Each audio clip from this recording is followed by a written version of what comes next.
नियतीचा नियम आहे, चांगल्या माणसासाठी खड्डा खोदला की त्या खड्ड्यामध्ये कर्माचं फळ असं मिळतं की खड्डा खोदणाराच त्यामध्ये पडत असतो. असंच काहीसं झालेलं आहे. आदरणीय उद्धव साहेबांच्या बाबतीमध्ये गद्दारी करत असताना माझ्या एकू मामासह 40 लोकांनी एक खोटा असा प्रचार केला की उद्धव साहेब आम्हाला भेटत नाही.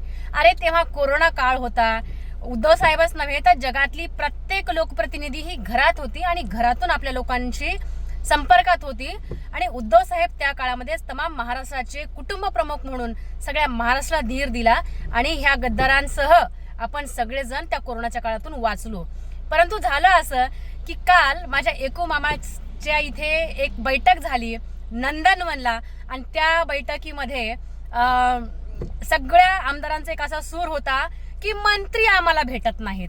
आणि मग त्यानुसार एकू मामानी सगळ्या मंत्र्यांची खरडपट्टी काढली आणि हेही सांगितलं की ज्या व्यक्तीला काम करायचं नाही त्यांनी पदावरून खाली व्हायचं.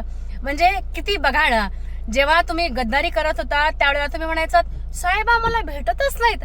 अरे आता तर तुमच्या साहेबांना तुमच्या मंत्र्यांना पार दिल्ली दरबारी जाऊन पादत्राणे चाटण्याची म्हणजे वेळ आहे, पण स्वतःच्याच पक्षातल्या स्वतःच्याच आमदारांना भेटण्यासाठी वेळ नाही. किती दुर्दैव ना.